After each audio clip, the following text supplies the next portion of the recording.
It's an absolute pleasure to be facilitating today. I'm so pleased to have so many people joining with us. We're really thrilled to have a great panel today, and which is made possible by the support of our amazing partners. We've got the Circle team online today as well, so we all thank you for your time and your interest. We know how busy schedules can be, particularly as we head into a long weekend, so really appreciate you all taking the time to join us. Today you're going to hear from 5 brilliant speakers, all valued partners of the Circle. I'm delighted to have Belinda van Eidenhoven, Head of Sustainability at Westpac New Zealand, Liz Root, Director of Sustainability and Climate Change at Aurecon, Roger Young, Manager of Freshwater Sciences at Cawthron, and Natasha Lewis, Deputy Secretary at the Ministry for the Environment, and of course our keynote speaker, Dr. Alison Collins. Thank you so much again to all our speakers for joining us. Along with around 50 plus private and public sector partners, the Aotearoa Circle envisages an Aotearoa New Zealand where natural and economic systems are in balance, where natural capital is restored and valued and thriving alongside our economy. So as a country, we regularly track economic performance. We've got our GDP, CPI, unemployment figures, but getting a full picture of our environmental health is far less straightforward. Data is a bit fragmented, it's inconsistently collected, it's difficult to access, and the question of who owns our environmental data is a little bit unclear. Arguably, though, of course, the data belongs to all of us, just as we all have a role to play in restoring and protecting our natural resources, our natural capital for a more resilient future for our current and future generations. When it comes to a guide for nature, the Triennial State of the Environment Report definitely has top billing. Our Environment 2025, tātou, was released last month by MFE, Ministry for the Environment, and Stats New Zealand, offering an overview across land, freshwater, marine, air, and climate domains. The synthesis of data highlights some serious risks: biodiversity loss, erosion of productive land, declining natural resilience, but also some really heartwarming and positive improvements, like our air quality is improving through lower emissions. As James Palmer, Secretary for the Environment, said when the report was released, the message here is that the changes we make don't need to have a negative impact. We can turn around past damage, which is an exciting opportunity for us all. I guess the saying that resonated with me when I'm thinking about data is that what gets measured gets managed. So if we're to reverse negative trends, we must reframe environmental data not just as a conservation tool, but as a strategic asset, one that can help more businesses and New Zealanders make more informed decisions for long-term resilience and economic growth. It's now my pleasure to introduce our keynote speaker, Dr. Alison Collins, or Alison. She's kindly agreed to be with us today to help unpack nature's signals, what's being shared through our Environment 2025, the signals that nature is sending us. Alison's curiosity about how the world works began with soil science in England before she moved to Aotearoa 15 years ago. She's worked across science and policy, and now she's the Departmental Chief Science Advisor at MFE. She's passionate about making complex science accessible, was central to the development of our Environment 2025. We're so thrilled to have you with us today, Alison. I'll pass over to you to take us through your presentation. Thank you so much for the warm introduction, Jo. And I think you've stolen some of my material, but we'll reiterate. I've been here now almost 20 years, actually, and I'm thinking about time quite a bit. I believe that Aotearoa Circle was actually inspired by the release of Environment Aotearoa 2019, 6 years ago, which was the report of the time. And today I want to focus on our Environment 2025, which is, as Jo mentioned, the latest of those synthesis reports. It was released last month. But before we go into dive into the findings, I would like to take a moment to reflect on why this work matters. And I think, do I just tell you if I need to move to the next slide? Yeah. Lovely, thank you. So many of you here today are part of the Aotearoa Circle, and having watched your chief executives from banks and tourism, real estate, energy and farming, I know that I'm preaching to the converted. So New Zealand's economy is deeply rooted in its natural capital, In fact, Treasury and the World Bank report that New Zealand has ranks 8th out of 120 countries in terms of natural capital per capita. Yet without urgent shifts in how we value and manage nature, we risk both ecological and economic insolvency.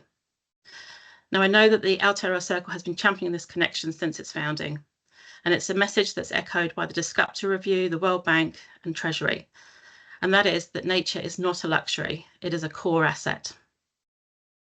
We're in a cost of living crisis, and therefore it's natural, perhaps even essential, that our focus is on economic growth and affordability. But imagine if we thought of the environment as a portfolio of assets, with things like our rivers, our forests, our soils, our oceans and atmosphere. Now, if we were a prudent investor, we would manage this portfolio with care.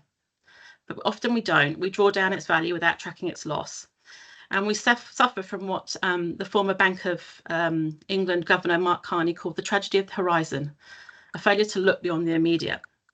Our own Parliamentary Commissioner for the Environment, Simon Upton, has said the same thing, that our decisions are very much driven by short-term returns, whether it's this quarter, this election cycle, while the long-term costs accumulate silently. So our future is very much being discounted, and the debt is going to be ecological.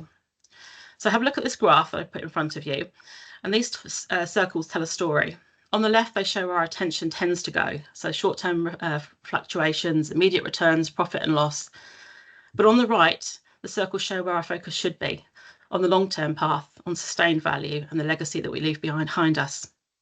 And this is where environmental reporting comes in. Our Environment 2025 and its companion report, The Stories Behind the Numbers, isn't just a data dump, but it is more of a performance report on nature's assets. As Jo mentioned, it's a synthesis of statistics, science and evidence from across Aotearoa. It's compiled by experts, peer-reviewed, and as such, it's a trusted source of insight. It's structured in a way to help us understand the drivers of change in the environment, the pressures that they create, and then the impacts of that change on people. Now, I should say from the outset, I focus my talk on the biggest risks to nature's assets. In delivering a report like this, there's always a balance of trying to make sure that it doesn't seem like an impossible task to make change. And there are actually some very green shoots of possibility out there, and Jo's mentioned those already. We're seeing slow and steady improvements in soil quality. We're seeing very positive trends in estuary and coastal water in terms of its quality, as well as demonstrable improvements in air quality across almost all pollutants and particulates. But like any prudent asset manager or investor, you will need to be aware of the risks. So that is what I'm going to focus on today. So I thought I'd talk you through some of the assets and the biggest risks to those, and particularly the trajectory over time. So I'm going to start with soil. I'm a soil scientist, so that's where I naturally start. It is one of our most valuable assets and the foundation of agricultural productivity. It filters and retains water, it reduces flood and drought risks, and it holds more carbon than the atmosphere and all vegetation combined. But as many of you all know, in New Zealand, we have one of the highest erosion rates in the world, and 5% of our land is classified as highly erodible. And it's predicted to get worse. Our Environment 2025 reports that sediment loads could increase by up to 233%. So that's 233% under high emission climate scenarios. Another risk that I thought I'd flag to the soil asset is from microplastics. International research indicates that microplastic pollution of the soil may be 23 times higher than in the oceans. And of course, once it's in the soil, it can leak into water and into our food. So collectively, these threats represent a slow but steady erosion of soil's value, reducing its ability to support ecosystems, economies and communities. So this is asset depreciation in real time. Like soil, our land is a finite and valuable asset, but the way that we're growing our towns and our cities through either urban expansion or densification is forcing some difficult trade-offs that affect these assets. So firstly, highly productive land. It's only 14% of New Zealand's land area, and it's the most fertile and versatile land, making it particularly important in supporting food production, rural economies and long-term resilience. But our Environment 2025 reports that urban expansion and lifestyle blocks are encroaching on this land at quite a rate. And of course, once it's converted, it's rarely recovered for our agriculture or ecosystem services. At the same time, densification is putting pressure on our urban green space. Now, urban green space is vital for cooling, recreation, mental health. It presents many positive benefits. But as the Parliamentary Commissioner for the Environment noted in his report last year, it's under increasing pressure from urban densification. Our Environment 2025 reports that between 1980 and 2016, we saw a 20% decline in green space in Auckland and a 30% decline in Hamilton. But we've no national measure that currently tracks this loss. And so we're making daily choices without the information to decide if we should build compact cities that risk losing green space or sprawling cities that consume irreplaceable land assets. So we're almost flying blind. Another piece of land that is important is coastal land, as well as its habitats. So coastal land is increasingly at risk from sea level rise and erosion, both accelerated by climate change.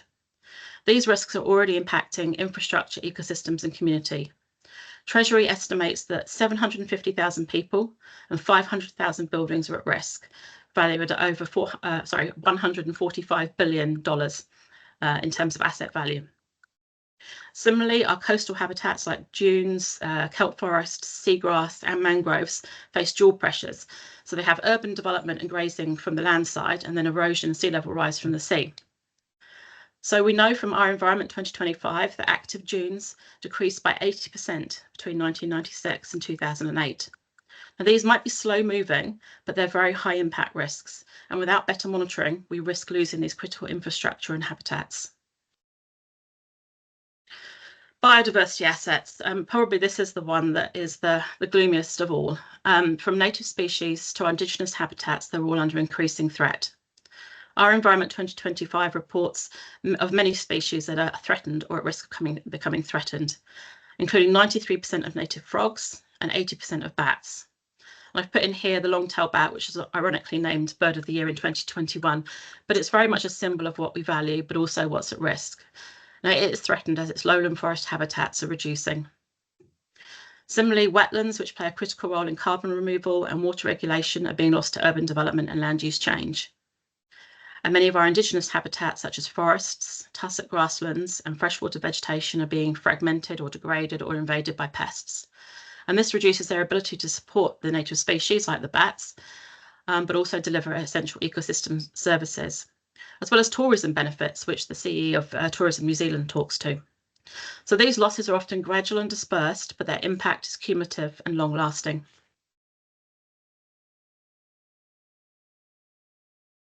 So rivers and freshwater are essential environmental assets, but they also hold significant economic value.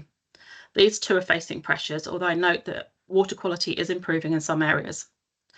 One major issue is pollution from stormwater and wastewater discharges, particularly as ageing infrastructure struggles to cope.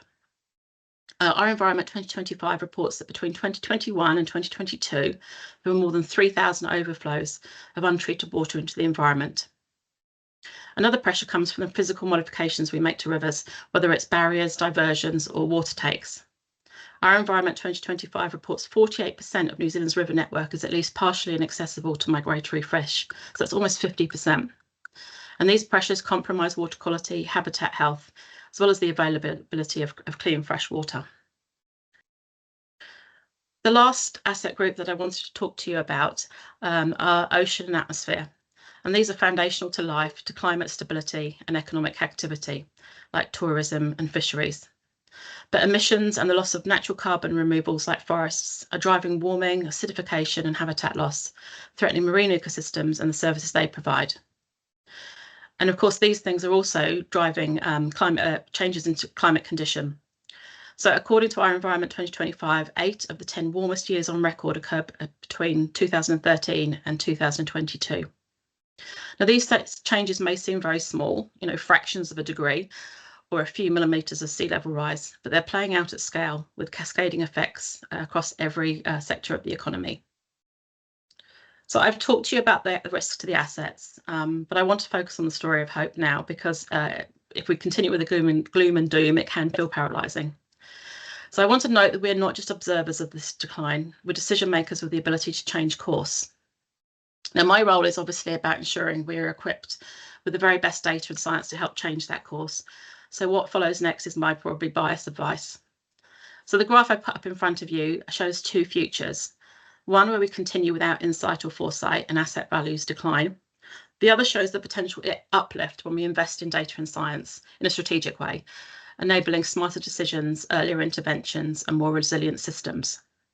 Now, these investments don't just help us understand the present, they shape the future. They help shift that curve. And that's where we're going to head next, looking at some of the investments that we can deliver dividends to change the future for our valuable nature's assets. So in each of our environmental reports, and including our Environment 2025, we talk about the data and science we need to better understand and manage the environment. And the first investment priority that often comes up is around building and maintaining the monitoring systems that tell us what is changing and what we are losing, whether that's green space, river health, or highly productive land, as I've talked to. Now, these systems, whether they're maps or remote sensing or national database, are not just tools for scientists, they're critical infrastructure for business. So whether it's planning new infrastructure, assessing biodiversity credits and offsets, or managing environmental risk, up-to-date environmental data can help manage what and where. So one example I wanted to pull out, just to give you an idea of what's probably at risk, is the land cover database, and it provides the best available data on land cover over time. But it's funded at the moment on an ad hoc basis year to year with no long-term security. So as the science reforms progress, it's essential that these foundational monitoring systems are not commercialised or deprioritised. These are public good assets that underpin informed long-term decision-making across sectors. The second area is in a similar vein, is around investing to unlock insight through shared data. And Joe touched on this at the beginning. The good news is we already have a wealth of environmental data. So data is held by government agencies, councils, iwi, and research institutions, as I've just talked about. And you will know more than I that businesses are not just users, they are key, you are key data holders through things like farm environment plans, infrastructure monitoring, compliance systems, and sustainability reporting. To unlock the full value of this data, we really need data federation. Those are systems that allow data to be shared, integrated, and used collaboratively. So shared platforms, standards, and governance will help us see patterns, track progress, and respond more effectively. And this is the big opportunity. And I'm hoping the panel will touch on this afterwards. The third area is investing to know what works. So across the country, communities are taking action. They're restoring wetlands, they're planting native species, improving waterways. And we talk about some of these in the companion report that I talked of, the stories behind the numbers. These interventions are absolutely vital, and our Environment 2025 reports are already showing, as I've mentioned at the start, some improvements in water quality. But we lack consistent information on what has been done where and what works best where. And without strong evidence, we will struggle to guide investment or scale successful models. So for me, a big area of opportunity is strategic investment and effectiveness monitoring that would help us ensure that every dollar spent on restoration delivers maximum impact. The fourth area is around investing to scale and deliver the best results. So this investment is about enabling collaboration and integrated action. So from a science perspective, it means we need science that connects issues, linking climate, water, biodiversity, and human health. We know the environment does not work in those separate domains. It functions as a whole. It also means funding interdisciplinary research and tools that map co-benefits and platforms for shared planning. It also means supporting things such as nature-based solutions like wetland restoration and riparian planting, so that we're getting multiple benefits, as well as funding the catchment groups and communities leading this work. When we connect on issues and connect as people, we often find smart and more enduring solutions. Or as the chief executive of Silver Fern Farm says, we are stronger when we work together. The fifth and final investment priority I want to leave you with is about looking ahead, investing in research and modelling to understand emerging risks before they escalate. So microplastics is one I mentioned earlier. It was once considered a niche concern, but is now recognised as a widespread pollutant with potential impacts on soil health, freshwater systems, and food chains. But we still don't fully understand the long-term impacts of microplastics or how best to manage them. Another example are climate projections. The maps I show here show projected temperature increases under different timeframes. And again, as I mentioned before, these changes may seem incremental, but they have profound implications for agriculture, infrastructure, biodiversity, and human health. So strategic investment to prepare for what's coming. We do need future-focused science research that anticipates risks, explores scenarios, and informs proactive responses. And that is one of the areas we need to improve in environmental reporting too. So we're not just looking at today, but anticipating tomorrow. Because without this kind of foresight, we risk being caught off guard by slow-moving but high-impact threats. So we've explored the most critical pressures facing our environmental assets, and then some of the strategic investments, particularly in science and data, that could help protect us and grow protect them and grow their value. Now I'd like to bring it back to you. If you consider yourself an asset manager of probably the most important portfolio of assets, how could environmental reporting help you manage your assets and liabilities more effectively?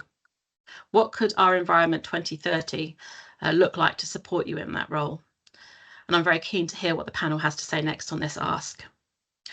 Before I hand back, I'd just like to thank you for your attention, and as well as to acknowledge my colleagues who bring these reports together and the insights that we take from them, including Angela Say, Fiona Curran-Cornane, Heather Peacock, and of course the Our Environment 2025 team. Thank you. So much, Alison. That was fantastic. It's really clear to see that those changes that you've been mentioning there and taken us through are really playing at scale and have such a big impact across so many sectors. If we get some questions coming through, we'll weave them into the panel discussion that we're about to take part in. But I thought first we'll look from a financial lens. If I can talk to you, Belinda, Alison posed a great question around, that better value and better management of our environment as an asset, and using that data to sort of move from that paralysis into action. From your perspective, and from a business and a financial lens, why is that data so important? Yeah, thanks, Jo. And I just wanted to start with a massive thanks to MFE and Stats and all of the people involved in this report, because I know it's such a critical piece of knowledge and insight to share with New Zealand. So thank you for that. To the question, why look at this through a business lens? Well, I think it's going to be no surprise to anyone on the call that over half of the world's economy is moderately or highly dependent on nature. And many New Zealand business models have large impacts on our natural capital, and many business models and supply chains are dependent on it. So especially when we think about things like the primary sector, energy, tourism, big dependencies there. And I always come back to a piece of research the Sustainable Business Council did a number of years ago, where they demonstrated that 70% of New Zealand's export earnings were dependent on our natural capital. So, the cost of inaction for business is really high. For businesses, I think it's not, it's a mix of risks and opportunities. I think there are huge risks, including financial risks, for not managing natural capital well.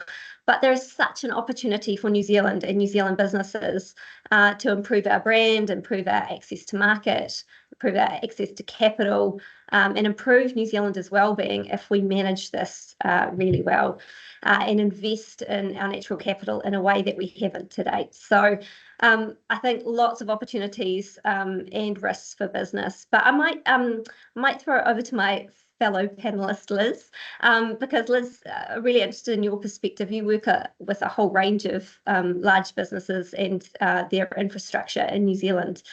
Keen for your thoughts too. Thanks, Belinda. And thanks, Alison. I will just also give a shout out for the Our Environment, Our Lives summary report. It's a great 12-page entry into the wider 122-page report. So I know a lot of us are time poor, but it's probably a great opportunity to just start delving into things and perhaps finding out where you might like to focus. Branching and stepping into that bigger report. Promo over. So yeah, thanks, Belinda. I think in the infrastructure space, this is both incredibly valuable and relevant right now, as we're moving into a space where we recognise that the resilience of our infrastructure is so key. It's so challenged at the moment, and we've seen that with a number of weather events. I think having that consistent national data and appreciation is really valuable as we work with a lot of asset owners that are have assets across the country. I think as well, touching on that nature-based solutions and actually the co-benefit in how we develop infrastructure and our hard infrastructure with that look to nature.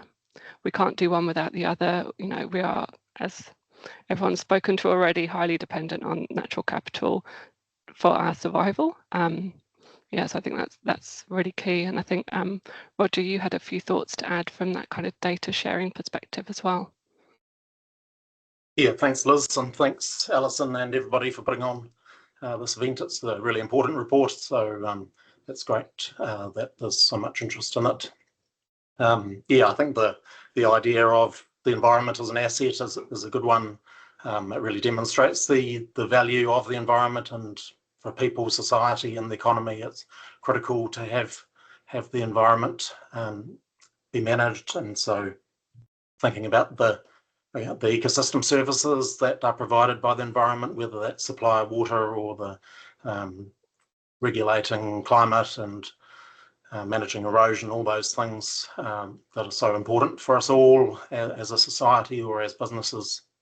It's really important that we think about those assets, and from a science perspective, we need to understand our assets and then be able to manage them. So I think Alison talked about the value of understanding the state and trends in our system. So good data sets are critical, especially long-term data sets. Things change in the environment over short periods, but we need to understand the long-term trends and see where things are going and understand those risks. So if we are going to be managing the environment in a good way, we need to understand that. Also just pointing out the data, there's a huge amount of effort going in from all sorts of agencies and collecting this data. Each data point is somebody going out and collecting that, or a remote monitoring system doing that. But we need systems to translate that data into information that we can use, and then knowledge that enables us to what to do next. So I guess it's important to think about our environmental information system as a whole. How do we actually store that information? Who owns the data? Where does it come from? How do we ensure that the quality of that data is high and can be trusted? And so, yeah, we do need to invest in our data information system. The Parliamentary Commissioner for the Environment has certainly emphasised that and making the most of what we have. I'll pass over to Natasha. I'm sure MFE is on this path already. Kia ora, Roger. Kia ora tātou. Once again, I just want to acknowledge all here today. Thank you for giving your time to be here. And a special thanks to Joe and to the Aotearoa Circle for this event. It's a privilege for us to have the opportunity to speak to the findings in the report with an audience like this. And I'm sitting here reminded of our early discussions with Sir Rob Fenwick and the creation of Aotearoa Circle and the importance of environmental data and the environmental information system, Roger, as you've just noted, and underpinning sound decision making at government, at business level, at iwi, at local government level, and of course for us as individuals too in our own households. So really great to be able to have this discussion this afternoon. And I sit here also reflecting on the fact that it's the 10-year anniversary for environmental reporting in this country this year. So the Environmental Reporting Act was introduced in 2015. We were the last country of all OECD countries to be regulated for national reporting. That is not something that I feel proud of, but I do feel proud of the progress we have made since then, but also the significant challenges that we have ahead. And to Roger's point, it's about getting the foundations into a sound place. And I just want to pick up the question in the chat, the first one that I noticed come through from you, Kirsty, around MFE's role in aligning metrics and kind of standardisation. I see that as a really critical role for government, is to really focus on the standards, on the foundations, to ensure that interoperability is possible, to ensure that this federated data system that we need to be able to work within can support decision makers.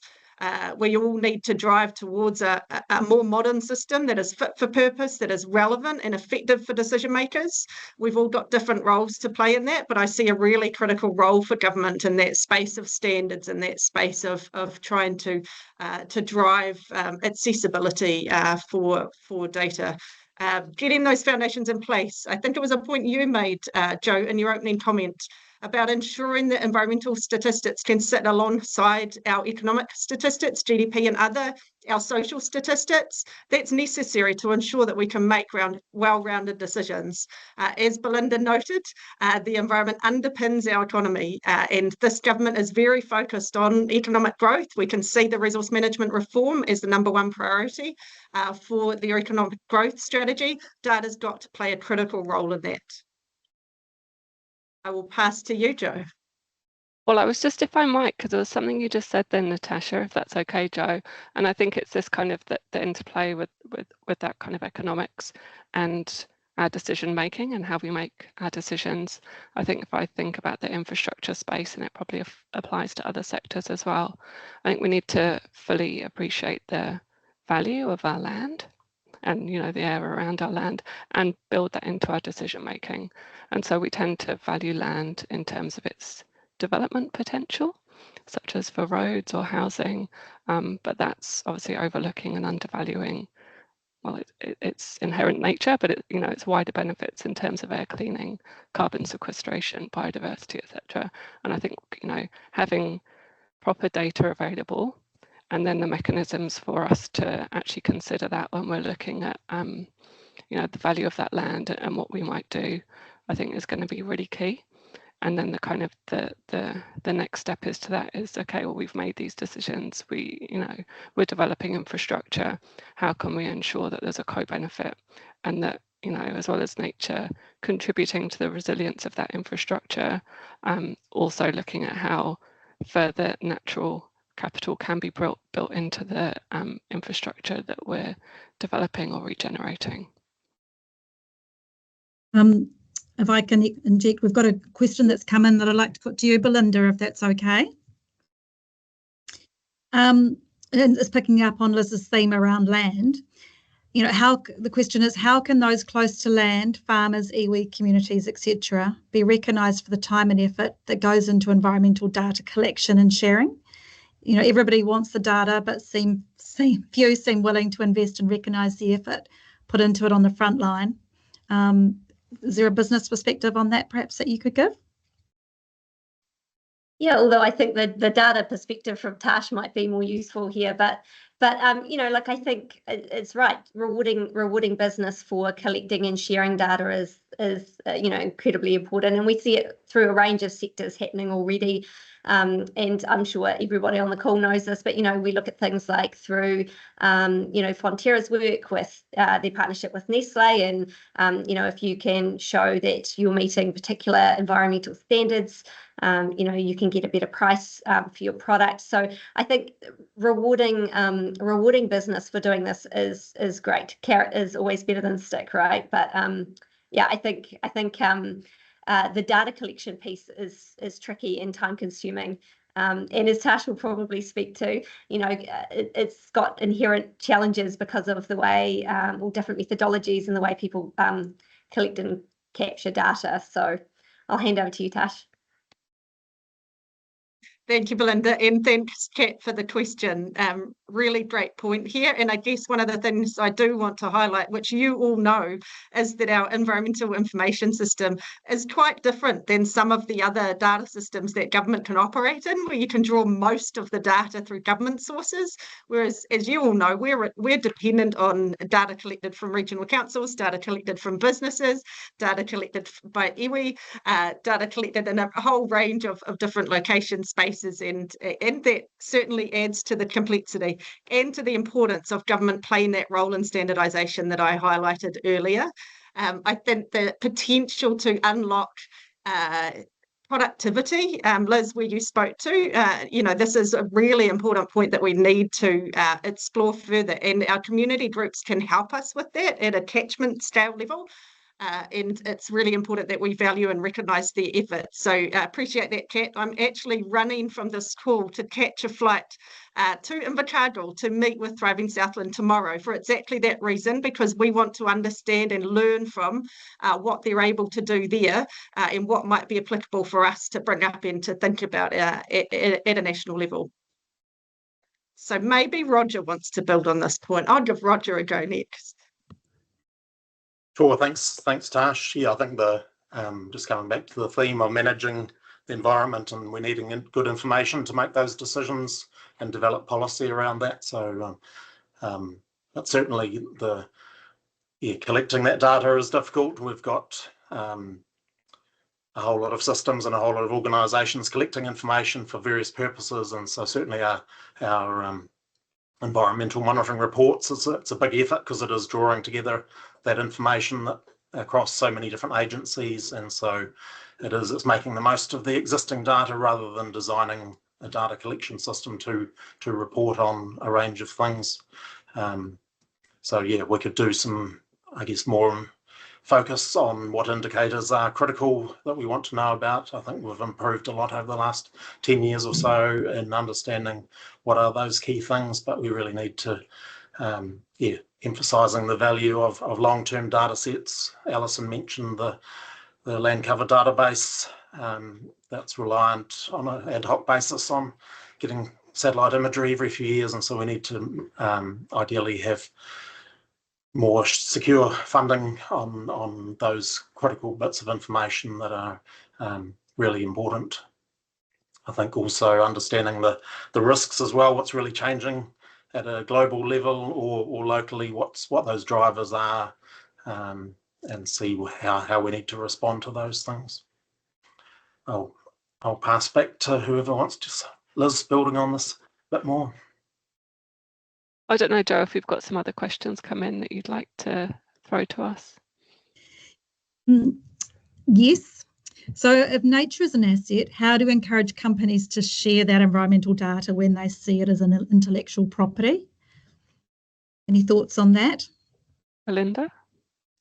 Oh, it's a hard one, right? Because yeah, I mean, I think there has to be some way to incentivize it. And certainly what I've seen is we have to find a way to make it safe and non-competitive to share, because in a lot of cases, businesses are paying money to either acquire this data from a third party or to go out and source this data themselves, and that that has a cost. So how do you maybe share that cost? But making it safe and non-competitive to me is two of the big barriers for that. I don't have an answer for how we do that, but there's definitely some some progress being made. No, and I think it's interesting. There's one can kind of imagine, perhaps MFE don't get all the insights for how any of your data is used in the end, and how we create more of a two-way conversation between business and yourselves so that we can actually develop a plan collectively. And maybe that's the start of this conversation today. And I know Alison, Natasha, you've kind of indicated you're keen to hear on that, and so I think maybe there's that opportunity, Joe, for the Aotearoa Circle to facilitate some of that conversation moving forward. I say there's no point in you guys producing all this data if we're not using it, and not creating or understanding those insights, and it's not informing things equally where there might be things that would be really useful and valuable. It's going to be really key that MFE are aware of that, so we can work on ways to bring that in.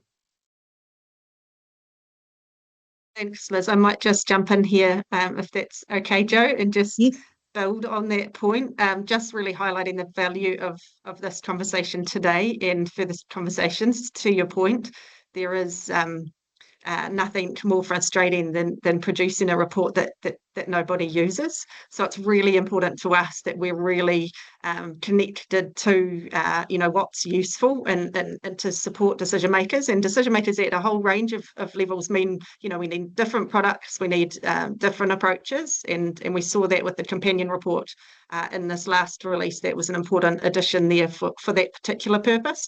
So hearing your insights really helps us in that regard. I just also wanted to pick up on your point, and that's been raised in the chat. I was with Vicky Watson, I think it was only yesterday, this week is a little bit of a blur, exploring opportunities for a data focus within Aotearoa Circle's work program, and meeting with some parties across the ditch in Australia, where they have really worked together on that challenge of unlocking accessibility of private data for the reasons that you highlighted, Belinda, finding safe ways of building trust, of building controls in place to make it possible. So I think there's definitely some great opportunities there to collaborate into the future.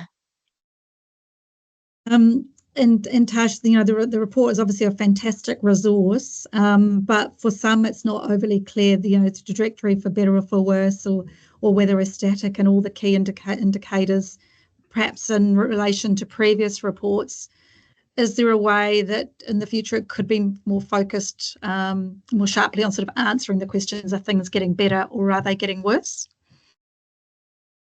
Do you have a view on that? Thanks, Jo.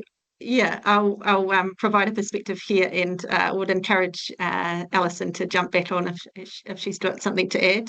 That's a really critical part of what we do try to do in these reports. But to Alison's point earlier, you're trying to pick what's the most important aspects of the story to tell, because you can never kind of tell it all.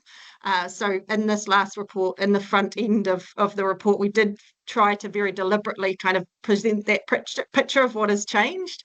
But there are different ways that we can look at data analytics and tools that can visualize that a little more clearly, and that's something that certainly we're exploring. As is the forward-looking, Alison talked to this in the context of the importance of us not just understanding current state and what's led us to here, but also being able to project forward, use outlooks and use different tools to help us think about the choices we have to make today and what that means into the future. So Alison, anything you wanted to build on there? Thank you. I think you covered that really nicely, Tash. The only thing I would add is that it goes back to our conversation about building up the foundations and the evidence. The more data that we have, the more we can see whether there are patterns and whether things are changing. And so if we're only looking at change every 5 years, we might not be seeing anything that's demonstrable. So having better data, more data in terms of whether interventions are being effective, will give us a much better picture of what's changing, but also how we're influencing that change. A question for Roger and Liz. Climate change is shown by GHG concentrations, but there's no global equivalent, or certainly no singular measure of nature, either locally or globally. So how do you see the data, how could the data potentially be used to have a measure set for nature? Roger, perhaps we start with you. Yeah, thanks, Abby, for that question. Yeah, measuring the environment is challenging, and coming up with a single indicator is really hard because there's so many different elements, whether it's water or land or soil. So I know it's often a goal to put environmental information alongside economic indicators and those sort of things, but it certainly is challenging. Yeah, I think it emphasises again the importance of those long-term data sets and seeing what has changed.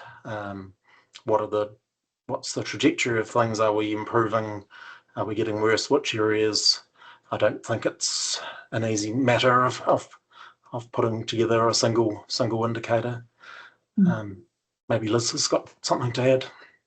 Yeah, I mean, I think I saw your question, Abby, and it's both a good and a challenging one. And I think, Roger's right, there's not one answer. Carbon concentrations, that's I won't say easy, but that's quite discrete, and there's but equally that doesn't give you the exact answer of what that natural impact is going to be in terms of what's going to happen. Does it mean a 1 millimeter, a 2 millimeter, and what's the wind going to be at this position versus this position? It's an indicator of what may happen in the future around a changing climate. I think nature is just everything and everywhere, and I think to try and imagine a situation where we could get one metric is yes, way beyond my mental carrying capacity to think of. And I actually think probably we can recognize that nature's a little bit more complex than that. I do think there's an opportunity perhaps for us to start looking at how we can get a matrix of considering the realms of nature and whether there might be something in the future. But I say that sounds like the start of quite a significant scale project. Natasha, I could see your eyes lighting up. I don't know, you've perhaps got some thoughts. Yeah, great question, Abby. Thanks for the question, and acknowledging Roger and Liz having a go. It's a really tough one, and I guess I've been involved in a number of different attempts at this. Often we're asked for an indicator of nature, and you can see it present within the Prime Minister's targets. We have target 9, which connects to our emissions profile, but always there are questions of how can we, lift up to a small number of indicators that can tell the story. And the reality is we know it's more complex than that. We know that we live in a diverse country where landscapes and catchments have variability, as well as recognising the nature of our environment and the different things there. But it's certainly a focus for us to work on a set of national indicators. That's been an important part of the Environmental Reporting Act amendments that we have in play. So those amendments have recently been through Cabinet with endorsement to move forward, but in the line for drafting.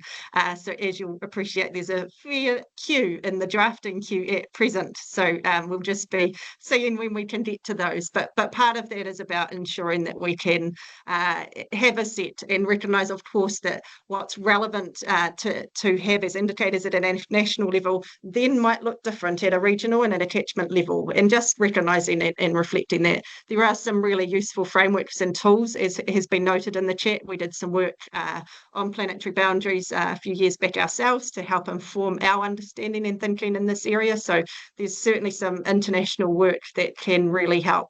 But getting to a short list is tricky, but we have to get better at prioritising. I guess that's one of the points I wanted to make. And Richard, I note your question in the chat with regards to the science reforms and the changes coming through there. And I wanted to highlight that for us, our priority is getting really clear on what matters most to start and what that can look like over time. We all know that the sort of changes that we're talking about here in terms of our environmental information landscape are not things that there's a simple fix or an overnight switch. These are things that we need to work together on over the years. But rather than trying to tackle it all at once, getting clear about where to start.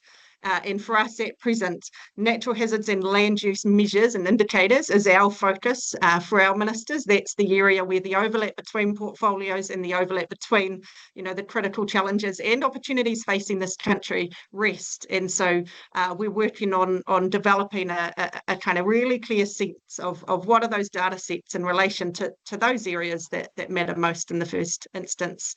But I'll just pause, Alison, in case there's anything you wanted to contribute in at this point.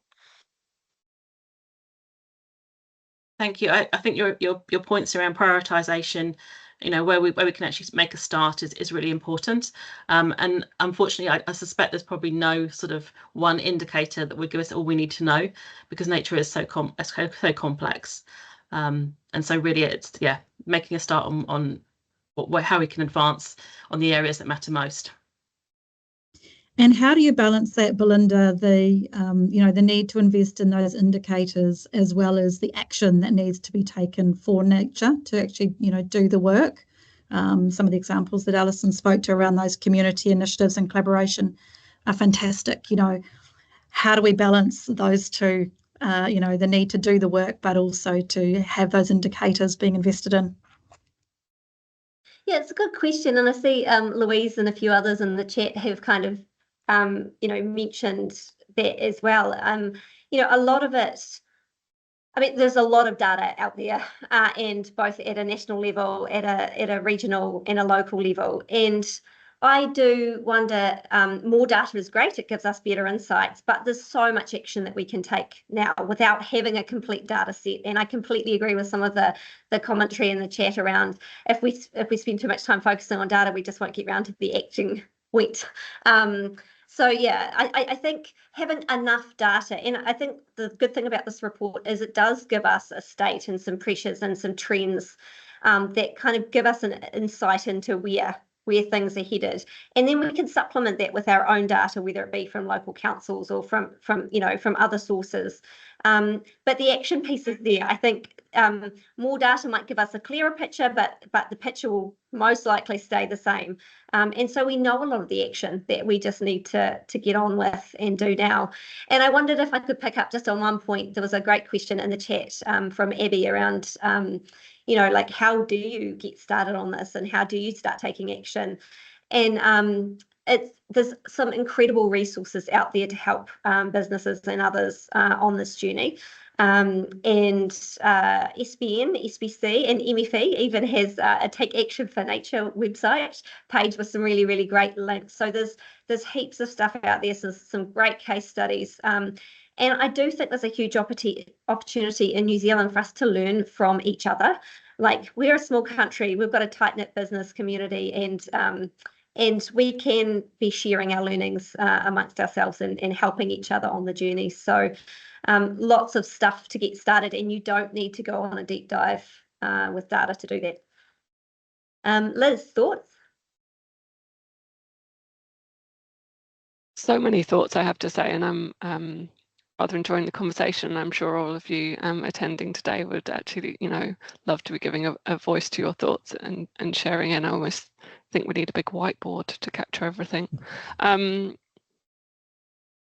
Look, I just think it's really good we're having this conversation.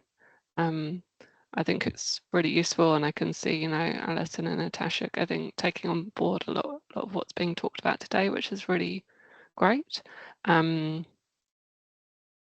Yeah, I think we've got a really big challenge ahead of us. We know that Alison's framed up some of the risks that we've got.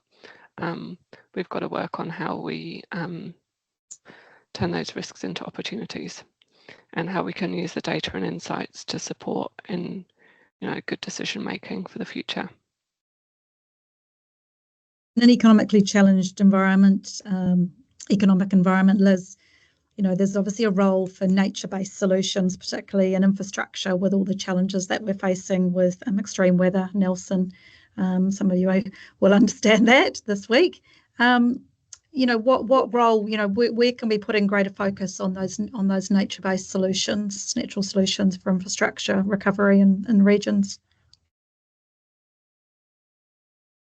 and resilience? Yeah, and I think, and I'm pausing because it's absolutely front of mind, and it's absolutely what we need to be doing. And I think it's actually people giving the right information to the decision makers, understanding the bigger picture of true cost and true value.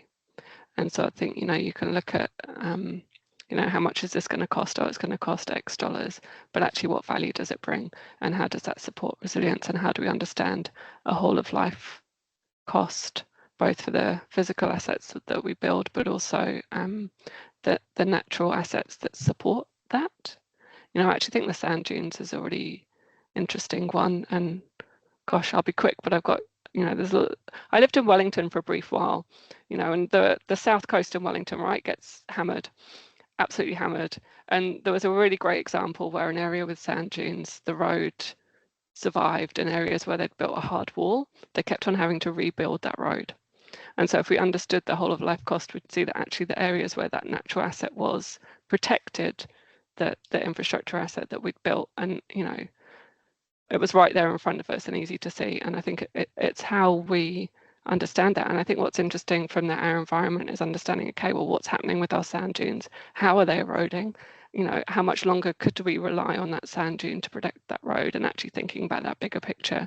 And I think, Roger, as you were mentioning earlier, it's us really having a more complete systems perspective on everything collectively, and that the combination and connection of our natural and physical built assets. It's not quite a finite answer. It's a very it's very of the time. Yeah, I'll jump in there and just talk about I think the actions coming out of a report like this are really important, and there is a risk of being paralysed by bad news and things are going backwards, as Alison said. So we need to. It was good to see in the companion report that came with some examples of stories of people and agencies that are doing things, and so that was great to see. And I just note the question by Kat and the response by Abby there. An example that I've been involved in was the some work on actions. We know there's a lot of people doing great actions to try and improve waterway health, and so there's a new module on Lawa that's all about capturing those things and celebrating and acknowledging the effort that people are doing out there on their own land or as part of community groups and things. So I guess it's just celebrating and doing more of those good actions in response to some of the challenges that we see in these reports. Roger, that's a really good point just around, I guess, the narrative that's being shared. There is some great work being being actioned across the country. Natasha, is that a theme that future reports may pick up on more, the sort of the narrative around what the story, what the data is telling us, what nature is telling us? I guess to sort of move away from that paralysis of action that Alison spoke to earlier. Yeah, thanks, Jo. And Roger, just wanted to acknowledge Lawa in that module's, I think, a really exciting advancement. And it's not just for Lawa and it's not just for government, it's actually for all of us to think about the stories that we can tell and the way in which we can communicate what's possible. So don't wait, as Belinda said. We know enough to act, and we can act and create positive change. And those green shoots that Alison highlighted, I think, are really important. But I wanted to connect it to Louise, your point in the chat around it's more than just data, because I just think that's so critical, and that's certainly a focus for us at MFE. How can we really think about the way in which we can communicate data and tell stories to connect with audiences so that can help motivate actions and help people kind of move forward. So yeah, definitely a focus. It's not just the environment reports, it's kind of a challenge for all of us, whether we're reporting to executive boards or whether we're reporting to local government, and one that I think is a shared challenge and one I'd love to talk about further. Thank you, Natasha. Look, I'm conscious that we're nearly out of time, so unfortunately we have to wrap up. I think we could keep talking for quite some time. It's such a exciting and conversation, and there's so many opportunities, and I really look forward to continuing, I guess, this important conversation with you all and our other partners and collaborating to protect our natural capital for future generations. Can I just say thank you so much again for your time, Alison, for your keynote, Roger, Liz, Belinda and Tasha for taking part in our panel. Thank you everybody for joining us. Look out for our next webinar, which is going to be on the 8th of July, when we dive into sort of seafood, and we're launching our seafood adaptation toolkits. So look forward to sharing those with you. Thank you so much again, Ngā mihi. Have a wonderful afternoon. Thank you so much, everybody.